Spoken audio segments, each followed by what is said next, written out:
कराची में आजकल बॉलीवुड की थीम पर बनने वाले थिएटर बॉम्बे ड्रीम्स की नुमाइश जारी है। इस थिएटर का आगाज़ लंदन में हुआ था, जहां ये पूरे 2 साल तक जारी रहा। बॉम्बे ड्रीम्स मौसीकी और रक़्स से भरपूर थिएटर है, जिसकी कहानी बम्बई की झोंपड़पट्टी में रहने वाले नौजवान आकाश की है, जो बॉलीवुड का हीरो बनने का ख्वाहिशमंद है। ये कहानी उस वक्त दिलचस्प बनती है जब उसे बॉलीवुड के एक प्रोड्यूसर की बेटी प्रिया मिलती है, जो उसकी मदद का वादा करती है।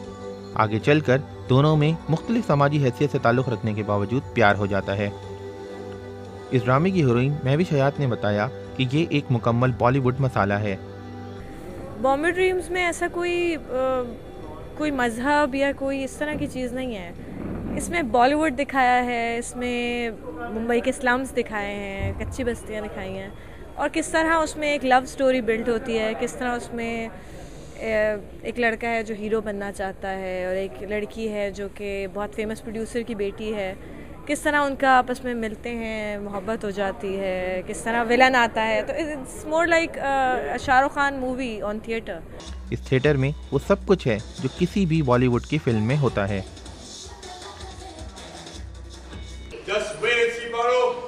छप्पर बस फटने वाला है। Soon you will know me as a superstar.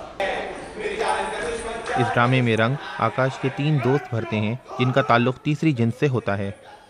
उनके तंजिया और काटदार जुमलों को हाजरीन ने बहुत पसंद किया। शांति, you are so right about one thing. He is so handsome, my Shahrukh, my Hrithik. I would marry him right away if I could afford another operation. ड्रामे में तीसरी जिन्स का किरदार अदा करने वाले साकिब ने अपने तजुर्बे के बारे में बताया।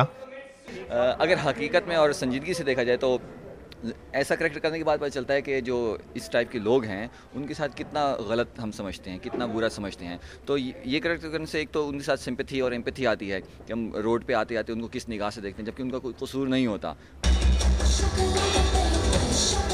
इस ड्रामे की मौसीकी AR रहमान ने तरतीब दी है, ताहम दीगर ममालिक के बरक्स इस ड्रामे में लाइव म्यूज़िक के बजाय साउंड रिकॉर्डिंग के ज़रिए म्यूज़िक चलाया गया। उसकी वजह इस ड्रामे के डायरेक्टर शाह शराबील ने ये बताई। हम जो थिएटर हॉल में प्लेस करते हैं, यहाँ पर कोई म्यूज़िक के पिट्स नहीं होते, यहाँ पे सारे म्यूजिशियंस बैठे हैं, ऑर्केस्ट्रा बैठे या बैंड बैठे, तो वो नहीं होता है। ये जितने भी थिएटर हॉल्स हैं ये वैसे ही शादी हॉल्स हैं। उसके अलावा it variates from one play to another. हमारे पास क्योंकि म्यूज़िक पिट्स नहीं होती, हमारे मल्टीपल सेट्स वाले प्लेस होते हैं और उसमें कई प्लेस में गुंजाइश होती है लाइव म्यूज़िक करने की, कईयों में ज़रा मुश्किल होता है। इस थिएटर की ख़ास बात ये थी कि इसमें एक के अलावा तमाम अदाकार और रक़ास फ़कत शौकिया काम करते हैं। पाकिस्तान में जैसे आपको पता है कोई प्लेटफॉर्म नहीं है स्पेशली फॉर डांसर्स, तो दिस वाज यही बेसिकली आप कह सकते हैं एक वे था for me to come on stage, कि मैं स्टेज पे आके डांस कर सकूं, लोगों को दिखा सकूं कि you know my talent as a dancer. और आपको तो पता है कि थिएटर में कोई पैसे हैं नहीं, there's no money involved literally, but then again at the end of the day आप ये क्यों करते हो? बिकॉज आपको शौक है। पाकिस्तान जैसे माशरे में जहां आम तासुर ये है कि ये एक भारत मुखालिफ मुल्क है, वहां भारत के एक शहर की सकाफत पर मबनी थिएटर पेश करने की क्या ज़रूरत महसूस हुई। अब क्या ये सच नहीं है कि हम सारों ने, हम जवान सारे हुए हैं इंडियन मूवीज़ देख देख के, हमारे बुज़ुर्गों ने भी इंडियन मूवीज़ देखी हैं, हमने भी देखी हैं, आज की पौध भी देख रही है इंडियन मूवीज़, अब सिनेमा भी चलती हैं। AR रहमान एक मुसलमान भी है, हम वहीं रहते थे, वो हमारे पास थे, हम उनके साथ थे, हम एक थे।